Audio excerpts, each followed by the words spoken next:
Hello दोस्तों, आज के इस वीडियो में हम बात करने जा रहे हैं वन नेशन वन इलेक्शन के बारे में। यह एक ऐसा विषय है जो लंबे समय से चर्चा में बना हुआ है।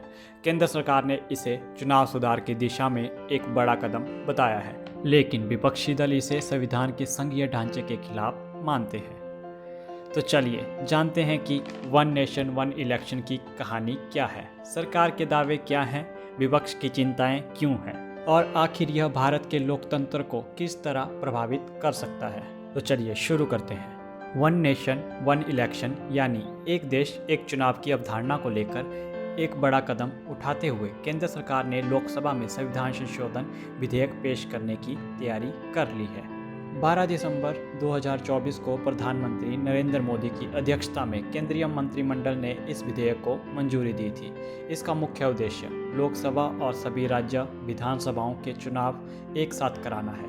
इसके लिए संविधान में संशोधन की आवश्यकता होगी, जिसे संसद में 2/3 बहुमत से पारित करना होगा। आगे बढ़ने से पहले अब हम जानेंगे इसके इतिहास और पृष्ठभूमि के बारे में। 1951 से 1967 तक भारत में लोकसभा और राज्य विधानसभाओं के चुनाव एक साथ होते थे, लेकिन 1967 के बाद राज्यों में असामयिक सरकारों के गिरने और राष्ट्रपति शासन के लागू होने से चुनावी चक्कर टूट गया। वर्ष 1983 में तत्कालीन चुनाव आयोग ने पहली बार एक साथ चुनाव कराने का प्रस्ताव दिया था, लेकिन इसे अमल में नहीं लाया गया। इसके बाद 1999 में विधि आयोग की 170वीं रिपोर्ट और 2015 में संसदीय समिति की 79वीं रिपोर्ट में इसे 2 चरणों में लागू करने का सुझाव दिया गया। सितंबर 2023 में प्रधानमंत्री मोदी की सरकार ने इस विचार को आगे बढ़ाते हुए पूर्व राष्ट्रपति रामनाथ कोविंद की अध्यक्षता में एक उच्च स्तरीय समिति का गठन किया।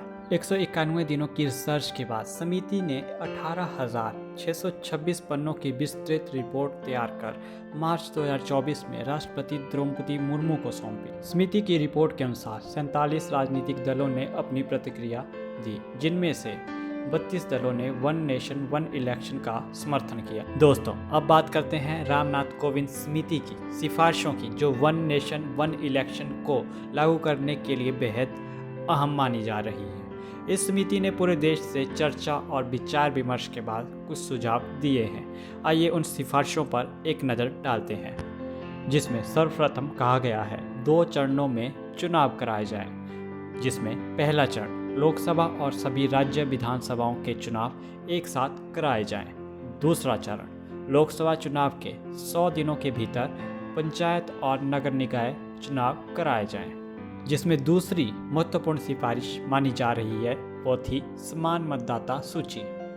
सभी चुनावों के लिए एक ही मतदाता सूची का इस्तेमाल किया जाए, जिससे पारदर्शिता और प्रक्रिया में एकरूपता आ सके।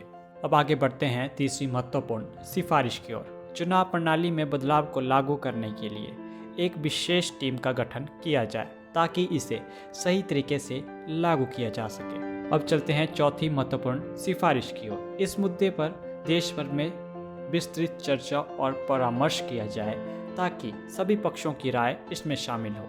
केंद्र सरकार के अनुसार वन नेशन वन इलेक्शन चुनाव सुधार की दिशा में बड़ा कदम साबित होगा। सरकार इसे चुनावी खर्च घटाने, विकास कार्यों में तेजी लाने और सरकारी कर्मचारियों को बार बार चुनावी ड्यूटी से राहत देने का तरीका मानती है। अब हम बात करते हैं इसमें विपक्ष की चिंताएं क्या हैं। हालांकि विपक्षी दलों का कहना है कि यह प्रस्ताव संविधान के संघीय ढांचे के खिलाफ है। विपक्ष का कहना है भारत में चुनाव कराने में करीब 4,000 करोड़ रुपए का खर्च होता है, जो कि बड़ा आंकड़ा नहीं है। राजनीतिक दलों के करीब 60,000 करोड़ रुपए खर्च होते हैं और यह खर्च आम जनता तक नहीं पहुंचता है। उनका मानना है कि चुनावी खर्च को कम करने के लिए दूसरे ठोस कदम उठाने की जरूरत है। विपक्ष का यह भी कहना है कि छोटे दलों के लिए यह प्रणाली मुश्किलें खड़ी करेगी और लोकतंत्र की बहुलता को नुकसान पहुंचा सकती है।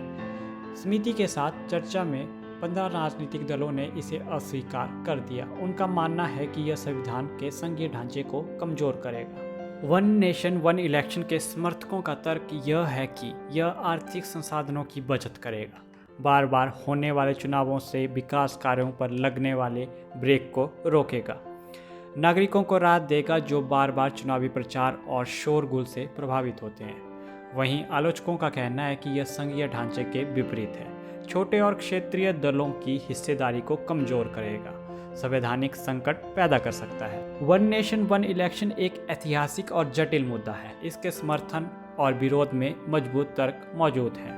प्रधानमंत्री मोदी के नेतृत्व में सरकार इस प्रस्ताव को बदलाव के बड़े कदम के रूप में देख रही है, जबकि विपक्ष इसे संघीय ढांचे और लोकतंत्र की विविधता के लिए खतरा मान रहा है।